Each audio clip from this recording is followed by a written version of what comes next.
Good evening. It's Thursday. No, it's Friday night, middle of April. Um, the year 2020. The coronavirus is a major factor in the life in the world today. And the situation in the United States is fluid. Um, I would like to discuss specific steps that I think government could take today to help to alleviate the immediate problems we have. I think that look, the proper objective of the federal government today should be to, pardon me, alleviate the immediate problems. And the biggest immediate problem is that lots and lots of people have completely lost their income or so close to completely lost their income that the difference is highly technical. That we have a lot of people who aren't just making as good a living now as a panhandler used to before the cops shut them down, whatever. Anyway, we need we need to see to it that all the people of the United States are able to eat and have lodging.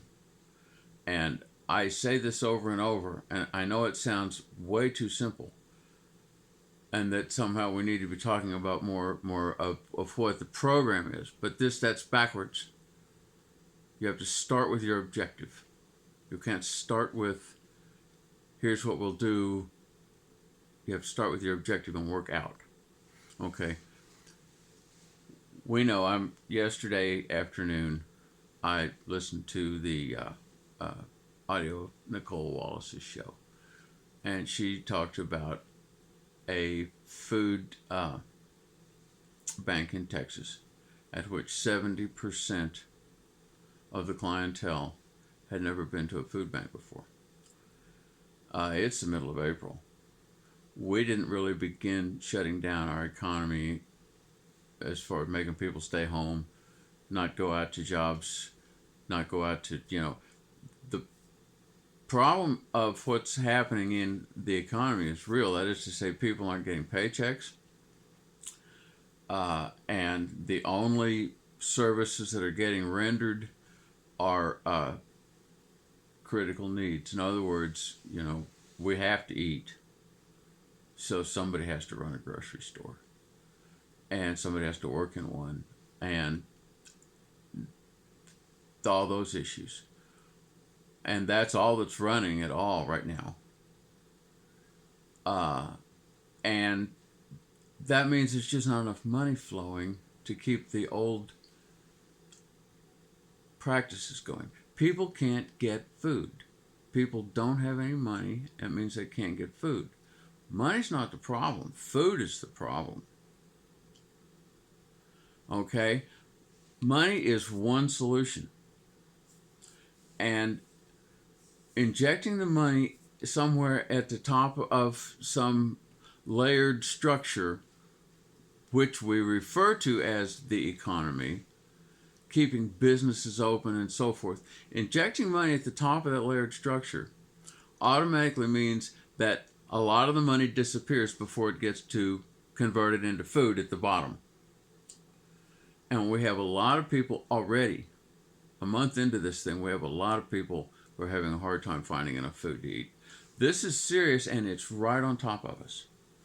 We need to be making provision for people to get food, and all other discussions about anything are secondary to that goal.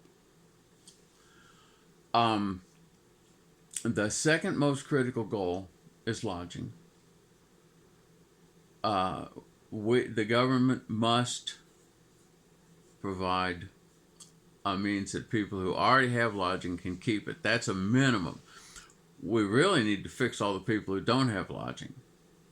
but but that follows, that can only be done after we keep all the people who are already under roofs under one.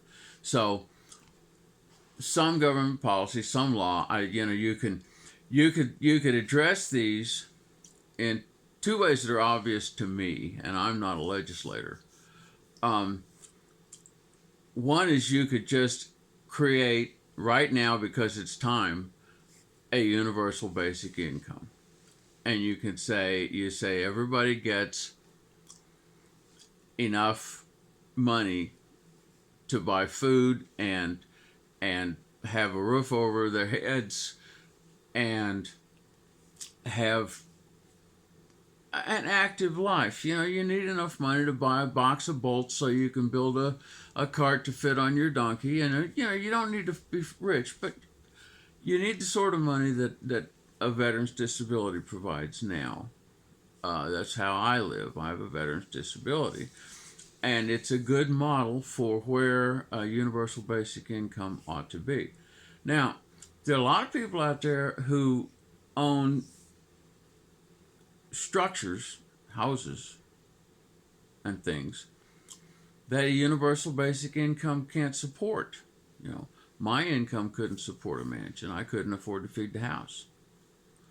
And so you have to allow the realities of the market to work and give people a universal basic income. And if they want to live in a mansion, that's their problem. They still only get a universal basic income. And maybe there'll be some shuffle. I don't know. Anyway, universal basic income would provide food and lodging for everybody. And that's what we got to have, food and lodging. I mean, we got to eat and we got to have roofs over our heads. And we're already losing that. Too much of the news is about what some absolute idiot said, and buried in the back pages is people being put out of their houses, people don't have enough food to eat, people are going to food banks. This is the story, okay, because we're at the beginning of this, and that curve up, that is the virus, there's another curve up that looks like that coming, and that's the hungry people. So we've got to get on this, we got to get on it right now and make laws so that people can all eat. If we don't, the breakdown will be just beyond imagining. So that is where all, if you're into calling your congressman or writing your and of course, see, our government's completely broken. It's almost a separate topic, but I believe it is safe to say, as we look around ourselves, that the government that the advertising industry has provided for us does not work very well, and actually doesn't perform the necessary minimum functions of a government. That's a separate topic, and I'll try to come back to that on another day. But right now, before we have riots and before we have starving people, and before we have, I don't want to go there. We all don't want to go there, believe me. And so before we go there, we need to figure out a way to make sure everybody gets fed. Either universal basic income. I mean, I could see, they could be shaped different ways. You could give everybody a U.S. government credit card, and it has a limit in it, and they can just go to whatever store in the world they want to, and push in the plastic, and they get food, and they get hardware, and they get lumber, and we're not. There's no point in giving a whole lot of money to all the billionaires. They've already got a lot, and if you inject money just directly at the bottom, we got to keep people fed.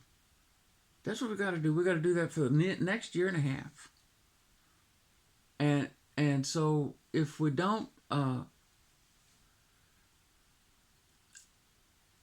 that's it. That I'm trying to get people to focus on the minimum. We got to keep people fed. We got to keep people in houses. Everything else is secondary. That's all for this video. Thank you.